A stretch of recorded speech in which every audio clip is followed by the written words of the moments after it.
নমস্কার, শুভঙ্কর কয়াল ইউটিউব চ্যানেলের পক্ষ থেকে আপনাদের প্রত্যেককে জানাই স্বাগত। পিএসসি ক্লার্কশিপের অ্যান্সার কি প্রকাশ হওয়ার পর যে প্রশ্নগুলো আপনারা কমেন্ট সেকশন থেকে শুরু করে বিভিন্ন জায়গায় টেলিগ্রাম চ্যানেল, কমেন্ট সেকশন সব জায়গায় বারবার জিজ্ঞাসা করছেন, সেটা হলো কাট অফ সংক্রান্ত। যদি আরও একবার কিছু বলা যায়, যদিও এই বিষয়ে অনেকবার বলা হয়েছে, সেভ স্কোর কেমন হতে পারে এই সম্পর্কে যদি কিছু বলা যায়। অ্যান্সার কি তো দিয়েছে, ওয়েমার দেয়নি, তাহলে ওয়েমার কবে দেবে, ক্লার্কশিপের রেজাল্ট কবে প্রকাশিত হতে পারে, মেন পরীক্ষা কবে হতে পারে, এই নিয়ে আজকে একটা ডিটেল আলোচনা থাকবে। তো চলুন শুরু করা যাক। ভিডিও শুরু করার আগে একটা ছোট্ট ঘোষণা। টেক্সট বুকের একটা কিন্তু বিশাল বড় সেল চলে এসছে। টেক্সট বুকের নাম আশা করি প্রত্যেকে জানেন, ইন্ডিয়ার টপ কোচিং ইনস্টিটিউট, এবং তার সাথে সাথে মক টেস্টের জন্য তারা সব থেকে বিখ্যাত। এবং টেক্সট বুকের যে mock test feature, yearly pass and pro features, specially pro features পেয়েছে এখানে। তো সেটার কিন্তু গ্র্যান্ড ফিনালে সেল চলে এসেছে, অর্থাৎ আমরা 2024 শেষের পথে, এবং সেই 2024 শেষ হচ্ছে বলেই এই গ্র্যান্ড ফিনালে সেল, এবং এবছরের সব থেকে বড় সেল চলে এসেছে। আপনারা নিজেরাও আশা করি সেটা বুঝতে পারছেন। যে ফিসটা নর্মালি 699 থাকে, কখনো ডিসকাউন্টে কমে সেটা 450 হয়, কখনো 399 হয়, কখনো 349ও হয়েছে। কিন্তু এই যে 307, এইটা এর আগে হয়নি, এবছরে কোনো দিনই হয়নি। তো একটা বিশাল ডিসকাউন্ট চলছে এই মুহূর্তে। যদি কারো মনে হয় যে টেক্সট বুকে মক টেস্ট তারা নেবেন, তারা এইটা হচ্ছে বেস্ট সময়, কারণ এই ফিসটা আর হয়তো দ্বিতীয়বার আসবে না। এবং এই 307 এই ফিসে পেতে গেলে সুব এই কোডটা ইউজ করতে ভুলবেন না, তাহলে আপনারা এই ডিসকাউন্টেড ফিসে কিন্তু কোর্সটা পেয়ে যাবেন। তো যাদের এই বিষয়ে ইন্টারেস্ট রয়েছে অবশ্যই কিন্তু ডেসক্রিপশান চেক করে নেবেন। এবং এই সেলটা শুরু হয়েছে আজকে থেকে, 28 ডিসেম্বর থেকে চলবে 31 ডিসেম্বর। যদি কারো নেওয়ার ইচ্ছা থাকে এর মধ্যেই কিন্তু চেষ্টা করবেন, নইলে আপনাদের আরও বেশি খরচা হয়ে যাবে। তো দেখবেন সবাই ডেসক্রিপশান চেক করে নেবেন যাদের ইন্টারেস্ট রয়েছে। এবার ফেরা যাক ভিডিওর মূল আলোচ্য টপিকে, পিএসসি ক্লার্কশিপ নিয়ে। প্রথমত বলা যাক, বহুজনের একটা প্রশ্ন, পিএসসি ক্লার্কশিপে নর্মালাইজেশন হবে কিনা।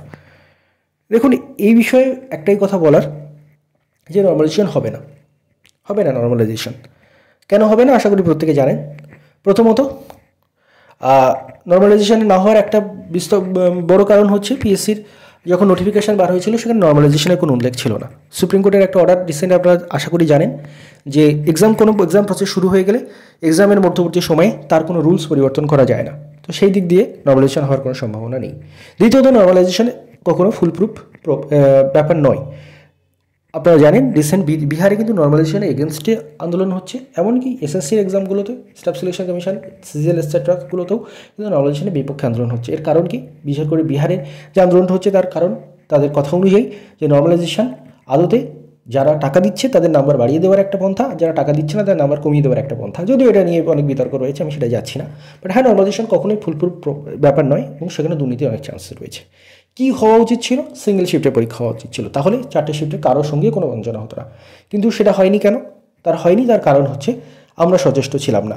আমরা 29 অক্টোবর আন্দোলনে গেছিলাম, মাত্র 100 জন আসার সময় পেয়েছিলেন আপনারা। বাকি 7 লাখ পরীক্ষার্থীদের মধ্যে 100 জন মাত্র এসেছিলেন। তারা চেষ্টা করেছিলেন, তাদের সমস্ত দাবি মেনে নেওয়া হয়, আমাদের সমস্ত দাবি মেনে নেওয়া হয়, এবং তার জন্য এক্সামটা যথেষ্ট স্বচ্ছভাবে হয়েছে। কিন্তু নর্মালাইজেশনের দাবি মানানোর জন্য যতজন আসা দরকার ছিল আমরা আসিনি, আর আসিনি বলেই আমরা সেটা ডিজার্ভ করি না। আমরা যেটা ডিজার্ভ করি আমরা সেটা পেয়েছি। তাই এই নিয়ে আর তর্ক করে খুব বেশি লাভ নেই। আমরা যা ডিজার্ভ করি আমরা অলরেডি পেয়ে গেছি। আমরা ডিজার্ভ করি না যে নর্মাল একটা সিঙ্গেল শিফটে পরীক্ষা আমরা ডিজার্ভ করতাম না, সেটা আমরা ওই দিনই দেখিয়ে দিতে পেরেছিলাম যে 100 জন মাত্র এসেছে যখন, আমরা ডিজার্ভ করি না, এবং সেটাই হয়েছে। তাই এই বিতর্ক নিয়ে পরীক্ষা হয়ে যাওয়ার পরে এই নিয়ে আর জলঘোলা করে কোনো লাভ নেই। যখন সময় ছিল তখন আমরা সেটা করিনি, আর যখন সময় চলে গেছে তখন সেটা নিয়ে ভেবেও কোনো লাভ নেই। এবার আসা যাক, যার হয়ে গেছে তা তো গেল।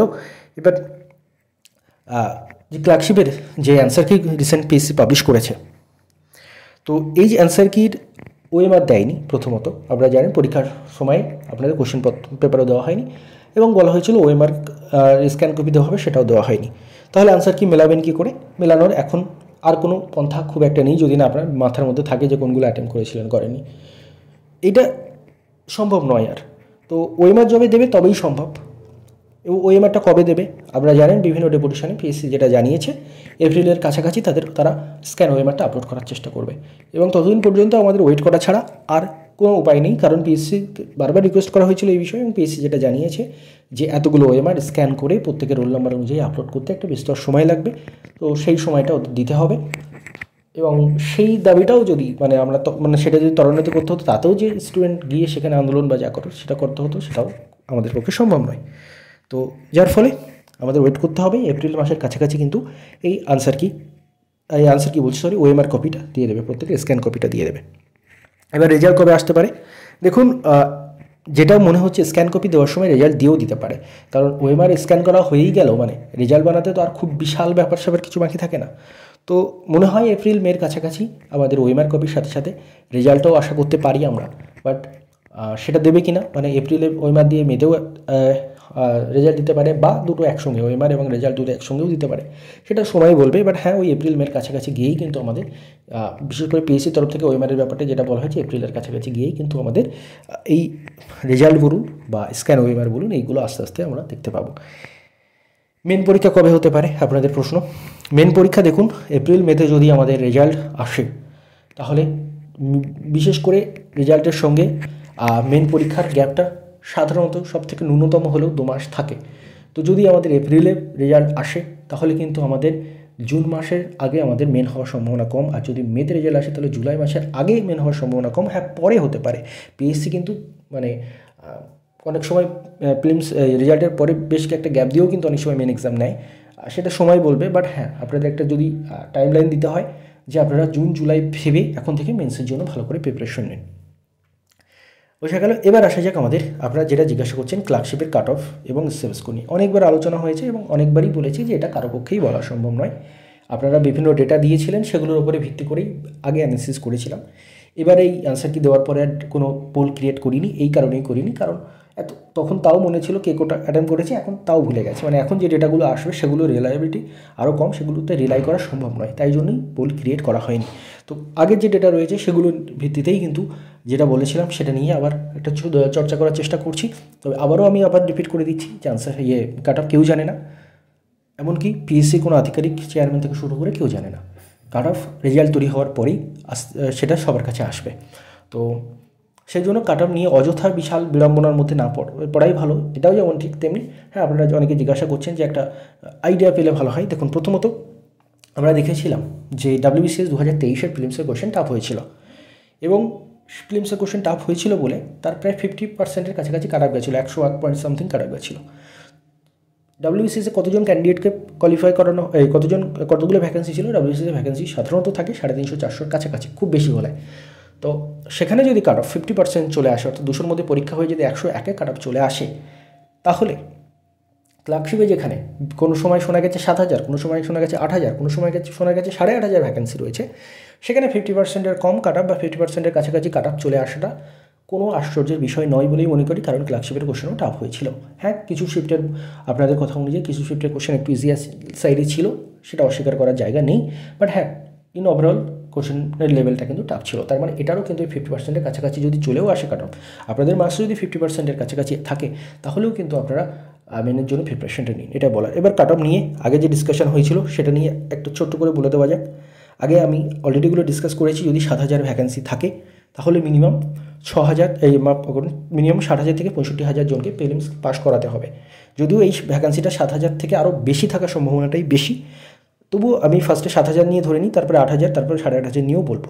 তো 7,000 যদি ভ্যাকেন্সি থাকে, সেখানে ইউআরের কাট অফ আপনাদের দেওয়া ডেটা এবং আমার ছোট্টখাটো অ্যানালিসিসের উপর ভিত্তি করে মনে হয়েছিল ইউআরের কাট অফ 56 +-5 থাকতে পারে, ওবিসি বি এর কাট অফ 51 +-5 থাকতে পারে, ওবিসি এর কাট অফ 42 +-5 থাকতে পারে, এসসির কাট অফ 44 +-5 থাকতে পারে, এসটির 33 +-5 থাকতে পারে এবং ইডব্লিউএসের 43 +-5 থাকতে পারে, যদি ভ্যাকেন্সি 7,000 হয়। এবার যদি ভ্যাকেন্সিটা 8,000 হয়, তাহলে এই কাট অফটা আরও কমতে পারে, কারণ যদি 8,000 ভ্যাকেন্সি হয়, মিনিমাম 70 থেকে 75,000 ছাত্রছাত্রীকে পাস করাতে হবে, এবং তার ফলে ইউআরের কাট অফ 51 +-5 যাওয়ার সম্ভাবনা থাকতে পারে যদি 8,000-এর মতো ভ্যাকেন্সি থাকে। ওবিসি বি এর কাট অফ 47 +-5 থাকতে পারে যদি 8,000-এর কাছাকাছি ভ্যাকেন্সি থাকে।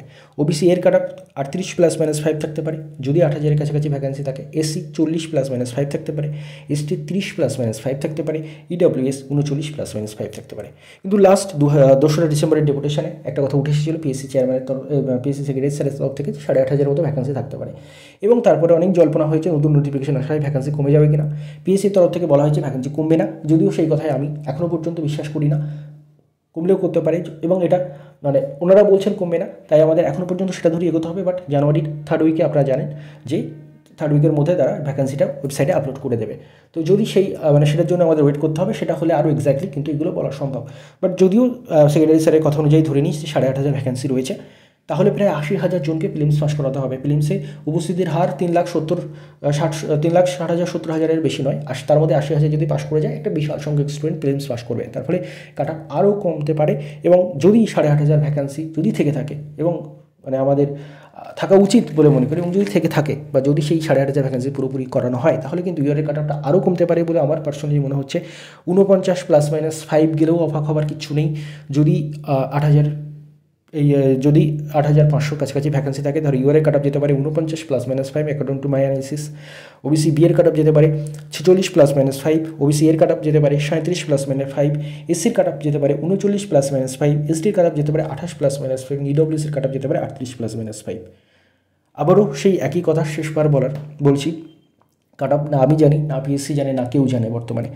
তো আপনাদের মার্কস যদি যথেষ্ট এই আমি যে রেঞ্জ বললাম এর কাছাকাছিও থাকে, এর থেকে কম থাকে, তবুও আমার মনে হয় আপনাদের মেন্সের জন্য প্রিপারেশন নেওয়া উচিত। কারণ এখনও কিন্তু আপনি মেন্সের জন্য 6 থেকে 7 মাস সময় পাবেন, এবং প্রিলিমসে যদি আপনার মার্কস কম থাকে, আপনি যদি প্রিলিমসে মার্জিনালি প্রিলিমসটা কোয়ালিফাই করে যান, তখন কিন্তু আপনাকে মেন্সে বেশি নাম্বার তুলতে হতে পারে, এবং তার জন্য কিন্তু এনাফ টাইম রয়েছে, 6 থেকে 7 মাস রয়েছে। তাই যার যত প্রিলিমসে কম মার্কস আসছে, তাকে তত বেশি করে মেন্সের জন্য এখন থেকে প্রিপারেশনটা নেওয়া উচিত। এবং কাট অফ নিয়ে আশা করা যায় এরপরে আর ভিডিও না করাই ভালো, কারণ অনেক আলোচনা হয়েছে। আপনারা বারবার বলছিলেন বলেই এটা নিয়ে আবার হলো। হ্যাঁ, তখনই আলোচনা এটা নিয়ে আবার করার সার্থকতা রয়েছে যদি ভ্যাকেন্সি সংক্রান্ত আরও কিছু কংক্রিট কিছু পাওয়া যায়, বা ওএমআর এর স্ক্যান কপি পাওয়া যায়। তার আগে কাট অফ সংক্রান্ত আলোচনা করা বৃথা বলে আমার মনে হয়। তো এটাই ফাইনাল করার চেষ্টা করছি, মানে কাট অফ সংক্রান্ত যদি ভিডিও। এরপরে যদি কখনো ভ্যাকেন্সি নিয়ে কোনো বড় ইনফরমেশন পাওয়া যায় বা ওএমআর স্ক্যান কপি আসা যায়, তখন আপনাদের সঙ্গে আবার একটা পোল ক্রিয়েট করে কিন্তু এটা নিয়ে আলোচনার জায়গা থাকবে। ধন্যবাদ আপনি সবাইকে ভিডিওটি মন দিয়ে দেখার জন্য।